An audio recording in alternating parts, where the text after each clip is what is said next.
د هجرت دپاره د غار نه راووتل چې کله د کفارو هغه جستجو ختمه شوه، درې ورځې تېرې شوې. په دغه درې ورځو کې د کفارو مسلسل او بې نتیجه منډه تړله، د هغو هغه جوش او جذبات هغه ساړه شو. نو نبي علیه الصلاۃ والسلام فیصله وفرمایله او د حضرت ابوبکر صدیق رضی الله عنه په مربوطیه کې د مدینې منورې ته د تلو عزم وفرمایه. په دې قافله کې عامر بن فهیره چې دا د حضرت ابوبکر صدیق رضی الله عنه غلام هم شامل دی، او چې کوم غیر مسلمان عبدالله بن اریقط چې هغه د کوجي وي، لا یو ته معلوم دی، اعتماد به د نبي علیه السلام و، هغه د ځان سره په سفر کې روان، هغه لار د ساحل نه طرف اختیار کړه. اول د سور نه هغه د یمن په طرف باندې روان شو، بیا د مکی جنوب طرف ته ډیر لرې لاړل، بیا ګس طرف ته راتاو شول د سمندر په غاړه باندې، په یو داسې لاره باندې ور روان شول چې عام خلک د هغې نه ناواقف وو. بیا دا قافله شمال طرف ته ورتاو شول او بحر احمر ساحل ته نږدې دا یو پټه لار وه، شرط شاذ و نادر څوک به دغه لار باندې تلو. امام ابن اسحاق رحمه الله باقاعده طریق الهجره لار باقاعده تعین کړی او په کم ځای باندې نبی کریم صلی الله علیه وسلم تیر شوی دی، د هر ځای باقاعده هغه نوم ذکر کړی دی. زموږ نننی درس چې دی قبا ته د رسېدو نه مخکې او د غایصو ته د وتو نه پس کوم واقعات مخې ته راغلي، یو څو واقعات هغه اهل یسرو نقل کړي دي،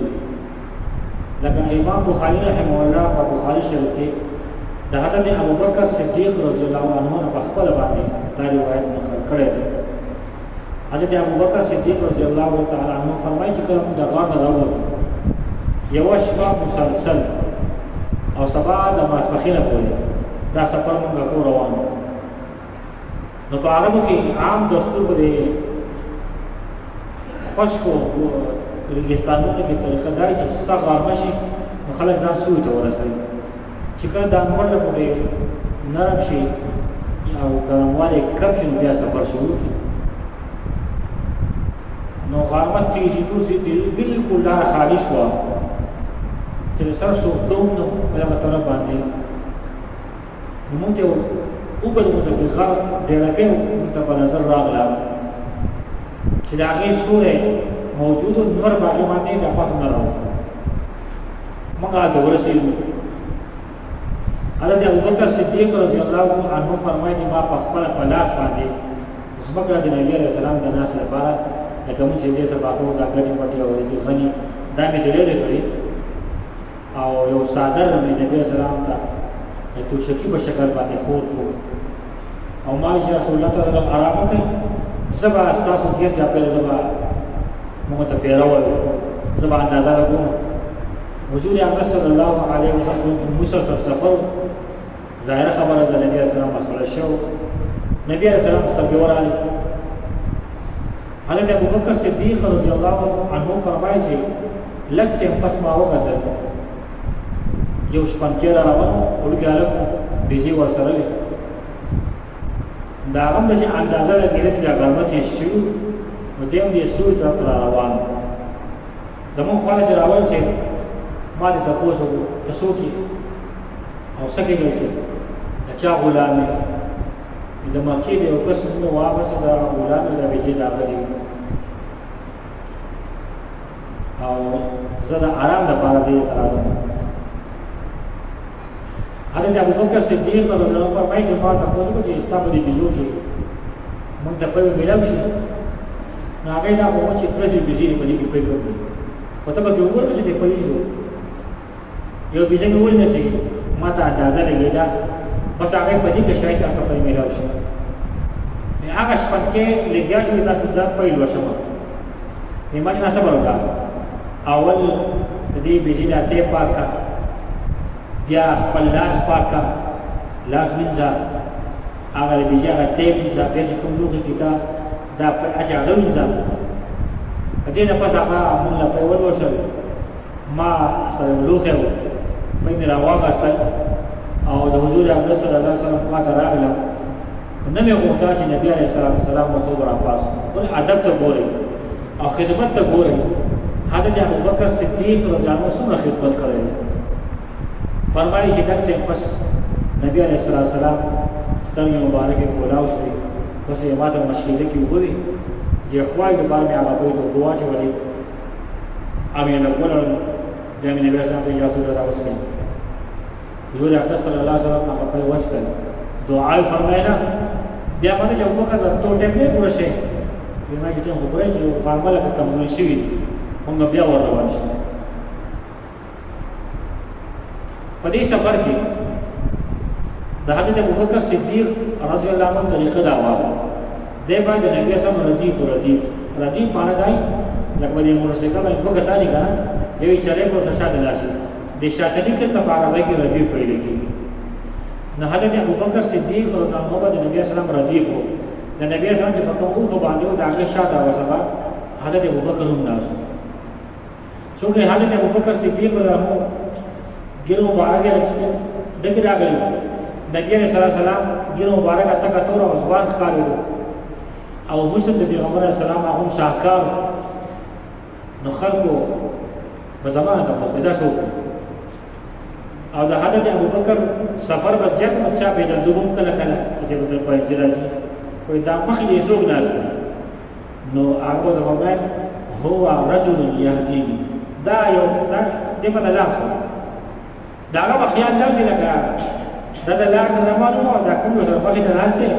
دا او روانه کړه په لارې وځي او د حضرت ابوبکر صدیق خیال داو چې دا زما رهبر زما پیغمبر زما ته نه غلاړي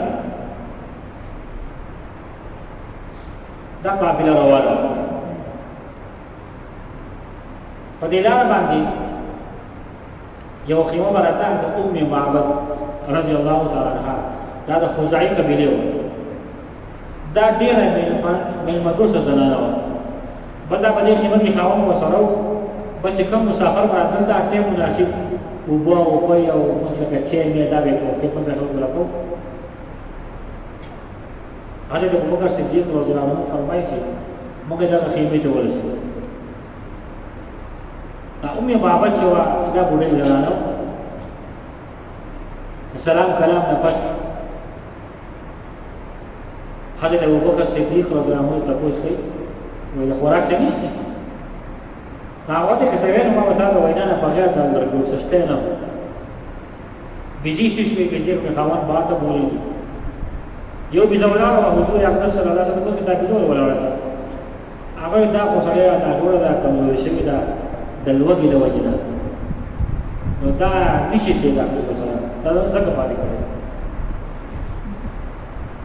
نو حضرت ابوبکر ته فرمایي چې د دې په ځای په ورو شو هغه دا کیسه چې دا وجه خلاص باندې کې په نشته اکه ځان راو باسي نبی علیہ السلام په خپل باندې بیجه تکیلاس او نبی علیہ السلام دا غنه په وشل شروع کړ اومه بابا ته لوخه غږ راوړل دومره په جمع شول چې د پوره خاندان لپاره کافي کیږي بیا حضور اقدس صلی الله علیه وسلم وسکا هغه قسم وسکل بیا ابوبکر وسکل بیا فهره غلام وسکل بیا بل څه وسکل حضور اقدس صلی الله علیه وسلم وسکل بیا هم دومره په پاتې شو چې د کور ټول لوګي ډک شو او دغه بيزي اولانه سم ډکاو نبی اسلام دا درابه کو بیا ور روان شو د ام معبد خاون بيزي راوځي چې ګوري په هغه کې پیږي پیدا پې کوم ځای هغه دا دي چې یو قافله راغلی د دې بيزي نه په ولول دا بيزي ولا نه قسم راکړه د څنګه قافله و سوق بیا محدثین دلته کې داغي د نبی عليه الصلاه والسلام په لږ ټیم کې عقیب نبی عليه السلام مخ مبارک ته کتلی او د حضور اکبر صلی الله علیه وسلم د جسم مبارک پورا نقشه بیان کړی د شي سترګې دي د شي باندې دي د شي روزي دي د شي تدلې د شي بوتي دي د شي ګیره ده د شي خلو مبارک پورا ان شاء الله تعالی مستقل درس دی جمال مصطفی په نوم باندې ان شاء الله تبارک بیان ام معبد خاون وای چې دا زما خیال دا هغه کس چې قریش په سیمه کې او پیغمبر دی ښه بیا نبی علیہ السلام چې کله مدینه منوره کې د ام معبد د خاون راغلي دي د اسلام خبر کړي د نبی علیہ السلام په لاس نبی علیہ السلام لکه مخکې چې دا یو قافله میلاو شو د حضرت زبیر بن عوام رضی الله تعالی عنہ دا شام کړو او د هغه زبیر چې دا دا حضرت ابوبکر صدیق رضی الله عنه زوم دی زوم چونکه د نبی صلی الله علیه وسلم مسلسل سفر او کپڑے مبارک شي هغه چرنشي دوی به لګیدل نو دې زبیر خيسته کپڑے تک سپینی هغه نبی صلی الله علیه وسلم پیش کړی حضور اکرم صلی الله علیه وسلم هغه لباس هغه واغوستو او حضرت ابوبکر صدیق رضی الله عنه هغه لباس هغه واغوستو لږ مخکې چې لاړل یو قافله میلاو شوه او یا کسان پکې او یا کسان په دغه قافله د هغې سردار چې حضرت بریده اسلمي رضی الله عنه د هغې سردار مشر دوی په دې تګلو باندې راوتي وو چې قریشو د سلو اوښانو د انعام خبره کړې ده نو د دې سلو اوښانو د انعام لپاره خلک ګرځېدو دې په دغه تکل کې راوتي وو چې کچا دې کومه دا محمد مصطفی صلی الله علیه وسلم او دا برګره ابوبکر موږ دینو کنه و به نشو مکه ته ورسو سلو خان ته په انعام کې میلاو شي د نبی سلام خو راورسو حضور اکرم صلی الله علیه وسلم تاسو ته من انت تاسو کې دغه انا پوری ده زه پوری نه ما نبی اسلام علیه وسلم فرمایي چې پرده امرنا وصلا نو معاملہ یا خشته تنه وته کومه قبیله نه هغه زدا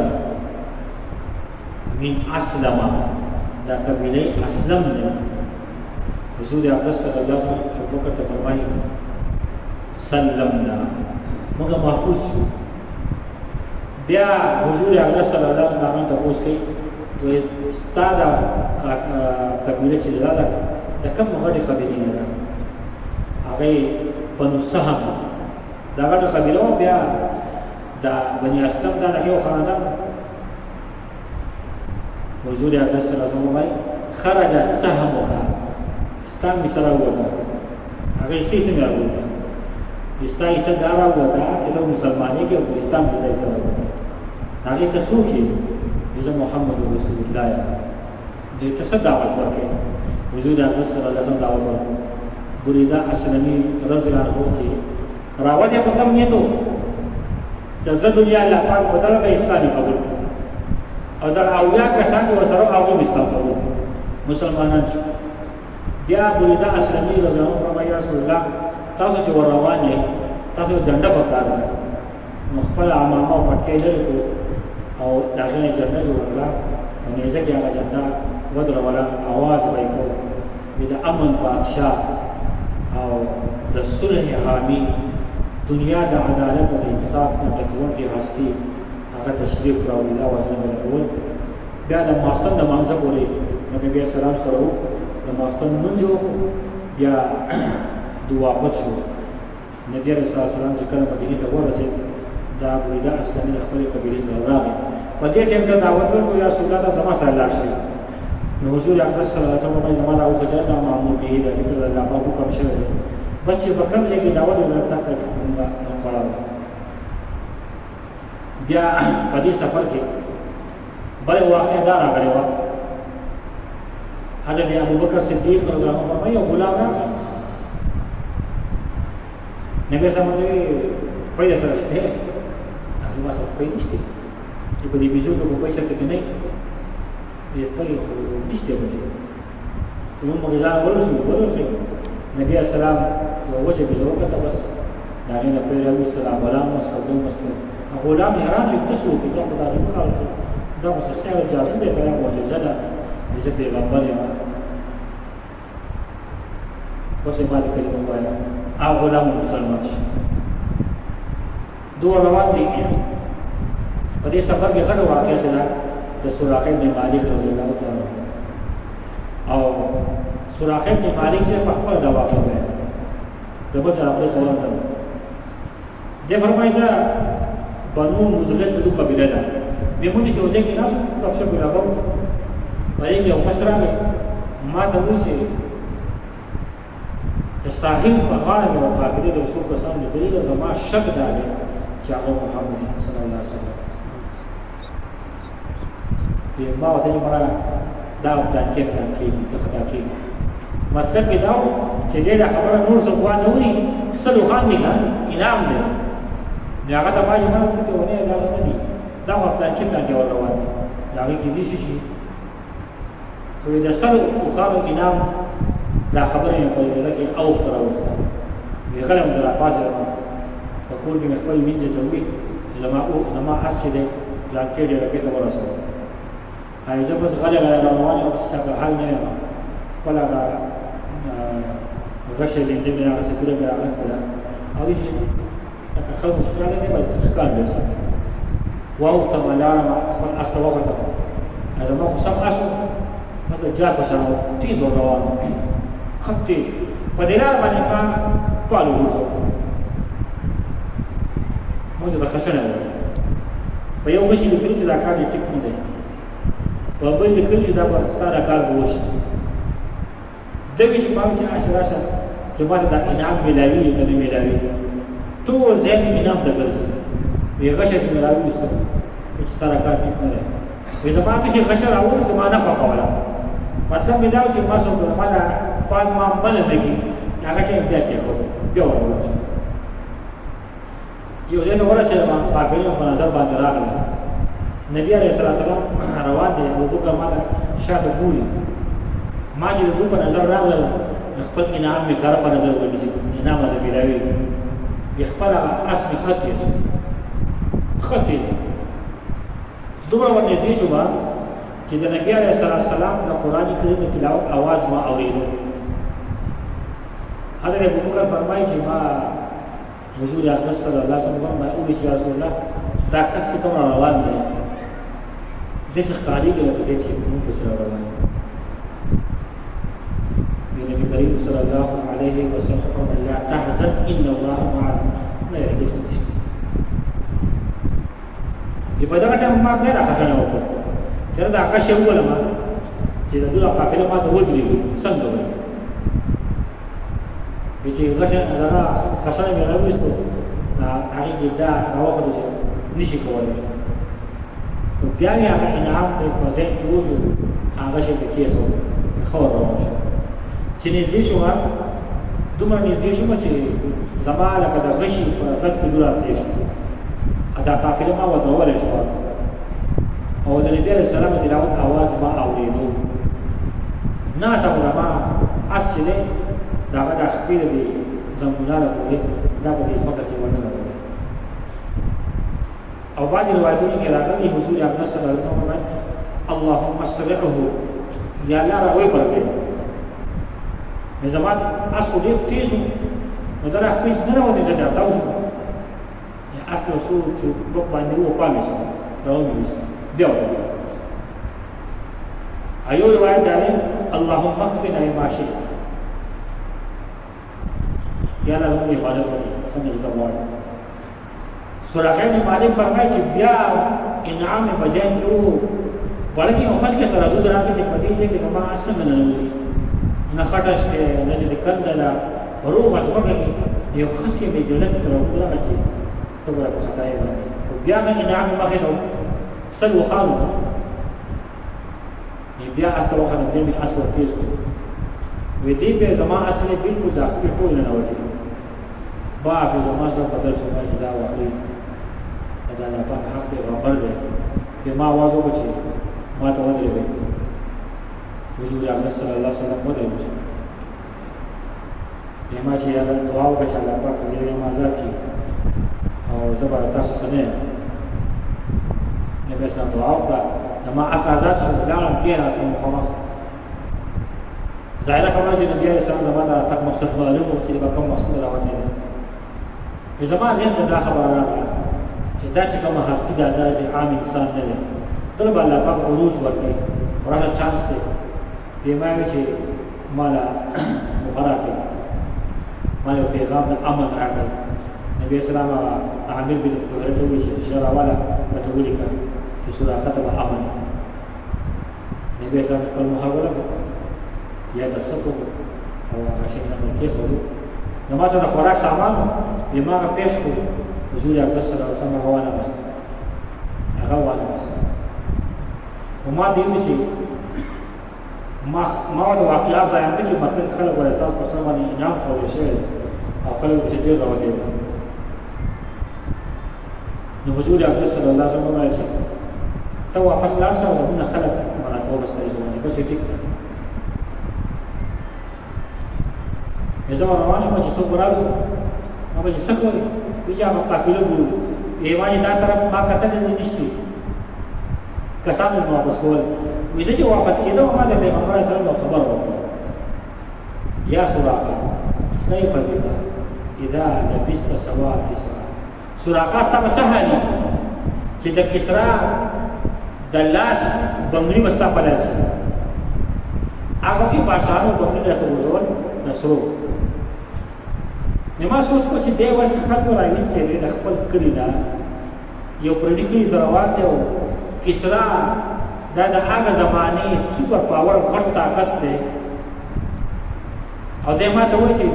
ستا به ستا حال به هغه وخت چې د کسرا د لاس بنګړي به ستا په لاس وي دا خبره ما واورېده دا چې کېدای شي ممکنه ده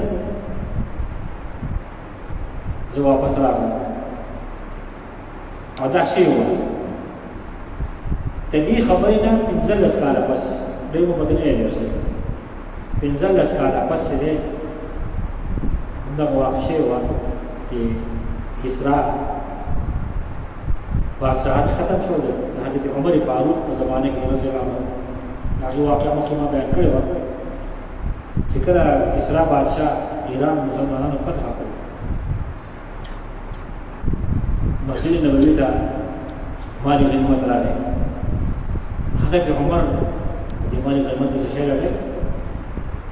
عبدالرحمن بن عوف فرمایي چې ما تاسو امیر المؤمنین تاسو ګورئ هیڅ مستغله شي حضرت عمر په بیا چاته کړ الله پاک هغه وجلا وجلا بس دا غلی شو په سبا بیا مې بیا څنګه حضرت عمر لګیا بیا دغه مال غنیمت کټای ما دې بیا ته وایي چې امیر المؤمنین تاسو سره راغلی ما دې څه کړی کېږي په درې ورځې بیا راغی حضرت عمر لګیا او دغه لټای ما ته وایي چې امیر درې ورځې ته اوس ته وایي سره راغلی ویزا یو خبره ده نبی علیہ السلام سراقه یو خبره کړو چې د کسرا بادشاہ بنگړي بستا په لاس کېږي په معنی غنیمت کې برازي درېم ورځ دا هغه بنگړي ګورم او دا کې دې نشي چې پیغمبر علیه السلام یو خبره کړې هغه ونه شي خو هغه بنگړي باندې کې شته نه ویزه په دې خبره په شک کې مې بنگړي شي آیا دا باندې غنیمت د کسرا بادشاہ دی کله بنگړي نشته حضور اکرم صلی الله علیه وسلم خبره کړې ده بهیله دا به خامخا حضرت عبدالرحمن بن عوف فرمایي چې موږ دا خبره کړې په دې کې یو کس عام سپای دی عام هغه روان دی په باندې ډېر مشکل راورسېد خپل یو کڅوړې کولاو کړه هغه یو چړلا وا چړې کولاو کړه راځي حالت په دې کې لیکي خو وی چې امیر المؤمنین دا زما سره مالي غنیمت مونږ راځو زونه جوړ شو نو پلان کې کړی ما یو وخت تیر کړو سبا سره د کسرا بادشاہ له لاس بغلی دا هغه بغلی دا به زما سره پراتو بل چا ورکولې نشي ما چې قیمتي شي دې او په خپل به رسول باندې شوی و نو حضرت عبدالرحمن بن عوف فرمایي چې حضرت عمر ډېر خوشاله شو ډېر زیات خوشاله شو سراقه دی هغه سراقه راوړی سراقه راوستو وی چې د هجرت په موقع باندې حضور اقدس صلی الله علیه وسلم یو خبره کړې و دا یاد دي هغه چې باندې یو چې څه خبره ده ودا یې فرمایل کیف به کېدا لبس سوا کسرا دا جمله یاد ده ستا به سهالي دا سراقه دې ویل چې مسلمان شي بعض روایتو کې د خدای مو مسلمان شي بعض د فتح مکی مسلمان شي مسلمان نو ته په نشي ته د پیغمبر صلی الله علیه وسلم ما ته یاش بیا راشه نن د پیغمبر علیه السلام خبر رښتیا او هغه بلغه راوړو د حضرت سراقه پلاسي ورته واغستو او الله اکبر الحمد لله الذي دا الفاظ فرمایل دا الله تبارک وتعالى حمد ثنا لها غزا تبارک چې هغه د کسرا بمبي راوغستل او د عربو یو عام دیقام دی واته سراقه ابن مالک دا هغه مخو حضور اقدس صلی الله علیه وسلم ته فرمایل استاب سهلی چې د کسرا بادشاہ بمبي بستا پلاسي دا موږ باندې حضرت عمر فاروق رضی الله عنه او فرمایل چې ستا په شان کې سپایان د مسلمانانو په لاره کې مجاهدین موجود وي دوره د دنیا هیڅ سپر پاور چې هغه شکست نشي ورکولای حضرت عبدالرحمن بن عوف فرمایي ان امیر المؤمنین خبره تاسو ولته وکړه حقیقت دا دی چې په کوم امت کې ستا په شان عدل او انصاف والا بادشاہ ستا په شان عدل او انصاف والا بادشاہ دغه قوم نه هیڅ شکست نشي ورکولای بیا د دې نه پس غټه واقعیا په هجرت مخواني یو بل څه هغه دا چې کله نبی علیه الصلاۃ والسلام دغه عبد الله بن ابي په مختلفو لارو باندې دستور بیا څه پورا لږ لار بیا مین روډ ته راوته مین لارې ته کومه لار چې مکې ته راغله کومه لار چې مکې ته راغله وا